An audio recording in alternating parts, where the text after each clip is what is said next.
Praise the Lord. सभी विश्वासी भाई बहनों को प्रभु यीशु मसीह में जय मसीह की। बाइबल शिक्षा चैनल पर आप सभी का स्वागत है।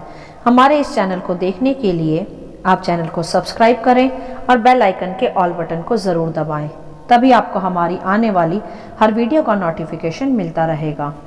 आज मैं आपके लिए बाइबल की पुस्तक से एक विशेष अध्ययन को लेकर आई हूँ कि अय्यूब ने दुगनी आशीषों को कैसे प्राप्त किया, जो आपको अय्यूब की ही पुस्तक अध्याय 42 में देखने को मिल जाएगा। तो चलिए भाइयों बहनों, हम वीडियो स्टार्ट करते हैं। बाइबल दर्शाती है यहाँ कि अय्यूब बाइबल के आधार पर सबसे खरा, धर्मी व परमेश्वर का भय मानने वाला और एक धनी व्यक्ति था। उसके 7 बेटे, 3 बेटियां, 7,000 भेड़ बकरियां और 3,000 ऊंट, 500 जोड़ी बैल और 500 गधियां और बहुत से दास दासियां भी थे। वरन उसके पास इतनी संपत्ति थी कि पूर्वी देशों के लोगों में वह सबसे धनी व्यक्ति था। हालेलुया।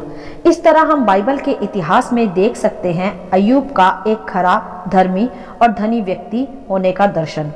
परंतु आगे हमें बाइबल स्पष्टता से यह बताती है कि अय्यूब की परीक्षा हुई परमेश्वर की ओर से, जैसा कि हम सब भली प्रकार जानते भी हैं और अय्यूब की पुस्तक में पढ़ते भी हैं कि किस प्रकार अय्यूब की परीक्षा हुई और कैसे अय्यूब पर एक के बाद एक विपत्तियां आई, जिसमें उसकी धन संपत्ति और संतानें सब कुछ समाप्त हो गया। जी हाँ भाइयों बहनों, यह सब कुछ तो हम भली प्रकार जानते हैं कि अय्यूब की परीक्षा परमेश्वर की इच्छा में ही हुई थी, क्योंकि अय्यूब के विषय परमेश्वर की एक महान योजना थी। तो हमें यह सदा स्मरण रखना चाहिए बाइबल के आधार पर कि यदि एक मसीह के जीवन में कोई विपत्ति या संकट आते हैं तो वह उस समय डरे नहीं, परमेश्वर से अलग ना हो, वरन उस घड़ी भी धन्यवाद दे और अपनी आशा परमेश्वर में स्थिर रखे। ऐसा करने से वह व्यक्ति अपनी परीक्षाओं में खरा व सिद्ध निकलकर जीवन का वह मुकुट पाएगा जिसे परमेश्वर ने उसके प्रतिफल के रूप में रखा है। हालेलुया। तो मेरे प्रियो, परीक्षाओं में स्थिर रहें, निरंतर प्रार्थनाओं में लगे रहें और धीरज को अपना काम करने दें, क्योंकि परीक्षा से निकलने के बाद ही परमेश्वर की एक महान योजना आपके जीवन में पूरा होती है। हालेलुया। जैसे हम अय्यूब के जीवन में भी देख सकते हैं। तब हम आगे देखते हैं कि जब अय्यूब पर विपत्तियां पड़ी और साथ ही साथ उसके पूरे शरीर पर भी फोड़े हुए, अर्थात उसका शरीर भी पीड़ादायक हो गया, तब बाइबल हमें बताती है कि अय्यूब के 3 मित्र उससे मिलने आए, उसके साथ विलाप करने आए और उन तीनों मित्रों ने अय्यूब पर ही दोष लगाए, यह कहते हुए कि जरूर तूने परमेश्वर के विरोध में कोई बुरा काम किया होगा, तभी तेरी ऐसी दुर्दशा हुई है। और अय्यूब की पत्नी ने भी अय्यूब को धिक्कारा, अर्थात अय्यूब ने अपने मित्रों से व अपनी पत्नी से भी बुरा भला अपने विषय में सुना, अर्थात उस समय वह बहुत ही कठिन समयों से गुजर रहा था। मेरे प्रियो, ऐसा ही होता है हमारे जीवनों में भी। जब हम मसीह भाई बहनों पर भी कोई विपत्ति या संकट आ जाते हैं, तब बाकी अन्य जाति के लोग और हमारे ही लोग यह समझने लगते हैं कि जरूर हमने कोई बड़ा पाप किया होगा, तभी परमेश्वर ने ऐसा हमारे जीवन में होने दिया। परंतु मेरे प्रियो, वह नहीं जानते कि परमेश्वर की एक महान योजना हो सकती है उस मनुष्य के प्रति, क्योंकि परमेश्वर कभी भी अपने बच्चों को दुख देकर प्रसन्न नहीं होता, वह तो उन्हें और आशीष देना चाहता है। हालेलुया। तब हम देखते हैं वहाँ कि जब अय्यूब के मित्रों ने अय्यूब पर दोष लगाए, तब यहोवा परमेश्वर ने अय्यूब के मित्रों से कहा कि मेरा क्रोध तुम पर भड़का है, क्योंकि तुमने मेरे दास अय्यूब की तरह खरी बात नहीं बोली। इसीलिए तुम अब मेरे निमित्त होम बलि चढ़ाओ, और जब मेरा दास अय्यूब ही तुम्हारे लिए प्रार्थना करेगा तो मैं तुम्हें क्षमा करूंगा। हालेलुया। यहाँ हम देख सकते हैं मेरे प्रियो कि किस प्रकार परमेश्वर ने अय्यूब के मित्रों से बात की, जो अय्यूब अर्थात परमेश्वर के दास के विरुद्ध उन लोगों ने कही थी। मेरे प्रियो, परमेश्वर आप ही हमारे सताने वालों के सामने हमारे लिए आदर का मेज बिछाता है, आप ही उन्हें उत्तर देता है। हमें किसी से वाद विवाद या झगड़ा करने की कोई भी आवश्यकता नहीं है, जैसे परमेश्वर ने अय्यूब के मित्रों से आप ही बात की। तब हम देखते हैं वहाँ अध्याय 42 में कि परमेश्वर ने अय्यूब से की गई प्रार्थनाओं को ग्रहण किया, अर्थात हम देख सकते हैं भली प्रकार वहां कि अय्यूब ने ही अपने तीनों मित्रों के क्षमा के लिए परमेश्वर से प्रार्थनाएं की, उनके निमित्त परमेश्वर को होम बलि चढ़ाकर उनके लिए क्षमा मांगी। और बाइबल यह भी बताती है कि इसके पश्चात ही यहोवा ने अय्यूब का दुख दूर किया और जितना अय्यूब के पास पहले था उसका दुगुना यहोवा ने उसे दे दिया। हालेलुया। इस प्रकार अय्यूब को दुगनी आशीषें मिली।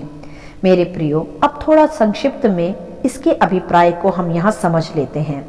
हमने देखा कि अय्यूब खरा व धर्मी और एक धनी पुरुष था, परंतु उसकी परीक्षा हेतु जो कुछ उसका था वह सब समाप्त हो गया था। यहाँ तक उसका शरीर भी रोगी हो गया था। इस कारण उसकी पत्नी व उसके मित्रों ने उसे कोसा और बुरा भला भी कहा, अर्थात उसे पापी समझा। परंतु बाइबल हमें बताती है कि इतना सब कुछ हो जाने पर भी अय्यूब ने अपनी खराई को नहीं छोड़ा, अर्थात अपने शुद्ध हृदय को किसी के भी प्रति उसने अशुद्ध नहीं किया, जबकि सबने उसे ही धिक्कारा। वह चाहता तो कड़वाहट से, नफरत से भर भी सकता था, किसी के भी प्रति, परमेश्वर के भी प्रति। परंतु विपत्तियों के बाद भी वह निरंतर प्रार्थना करने वाला बना रहा। जब परमेश्वर उसके मित्रों पर क्रोधित हुए, तब अय्यूब ने ही, जो अब तक खरा व धर्मी बना रहा था, उसी ने अपने मित्रों के लिए क्षमा की प्रार्थना कर परमेश्वर को होम बलि चढ़ाई और फिर परमेश्वर ने उसकी प्रार्थनाओं को ग्रहण भी किया और इस प्रकार अय्यूब को दुगनी आशीषें मिली। हालेलुया। पहले से बढ़कर अय्यूब आशीषित हुआ। मेरे प्रियो, परमेश्वर की योजना उसके जीवन में तब प्रकट हुई। यह संदेश और यह अध्याय हमें सिखाता है कि यदि आज हमें अपने जीवन में दुगनी आशीषें चाहिए, परमेश्वर का सामर्थी हाथ हम अपने जीवनों में देखना चाहते हैं, तो मेरे प्रियो, सर्वप्रथम हमें अपने शत्रुओं को क्षमा करना होगा, उनके लिए प्रार्थनाएं करनी होगी, अपने सताने वालों को आशीष देनी होगी। तभी हम पहले से बढ़कर आशीषों को प्राप्त कर सकते हैं। मेरे प्रियो, जब आप दूसरों के लिए प्रार्थना करते हैं तो परमेश्वर प्रसन्न होता है। जब आप खुद कठिनाई में रहते हुए, खुद बीमारी में रहते हुए भी दूसरों के लिए चंगाई की प्रार्थनाएं करते हैं, तो परमेश्वर आपको सर्वप्रथम चंगा करता है। यदि आप खुद आर्थिक तंगी में रहते हुए दूसरों के लिए आर्थिक भरपूरी की दुआ करते हैं, तो पहले परमेश्वर आपको आर्थिक भरपूरी देता है। यही है परमेश्वर की योजना एक मसीह विश्वासी के जीवन में, कि परमेश्वर की संतानें दूसरों के लिए सदा प्रार्थनाएं करें, अपने सताने वालों को क्षमा करें तथा खुद भी पहले से बढ़कर आशीषों को पाएं, अर्थात दुगनी आशीषों को। हालेलुया। मेरे प्रियो, यदि आप भी अपने जीवन में दुगनी आशीषों को चाहते हैं, बरकतों को चाहते हैं, चंगाइयों को चाहते हैं, तो पहले अपने शत्रुओं को क्षमा करें, उनके लिए क्षमा प्राप्ति की प्रार्थनाएं करें, बीमारों के लिए प्रार्थनाएं करें और पहले से बढ़कर आशीषों को प्राप्त करें। जैसा अय्यूब ने दुख में भी खराई नहीं छोड़ी, प्रार्थनाएं करना नहीं छोड़ा, अपने सताने वालों को भी क्षमा किया और पहले से बढ़कर परमेश्वर की आशीषों को प्राप्त किया। इसी प्रकार यदि आज शैतान ने आपके जीवन से भी कुछ आशीषों को चुरा लिया है और आप चाहते हैं कि पहले से भी बढ़कर आपको अधिक दुगना मिले और आप अपनी शांति को, अपनी चंगाई को और अपनी बरकतों को वापस पाएं और शैतान का तमाशा बनाएं, तो मेरे प्रियो, सर्वप्रथम परमेश्वर की योजना में आप आ जाएं, जो कि यह दर्शाती है कि अपने शत्रुओं को क्षमा करें, अपने सताने वालों के लिए प्रार्थना करें और खराई से चले। विपत्तियां आने पर भी घबराए नहीं, सदा सच्चाई में और ईमानदारी में बने रहें।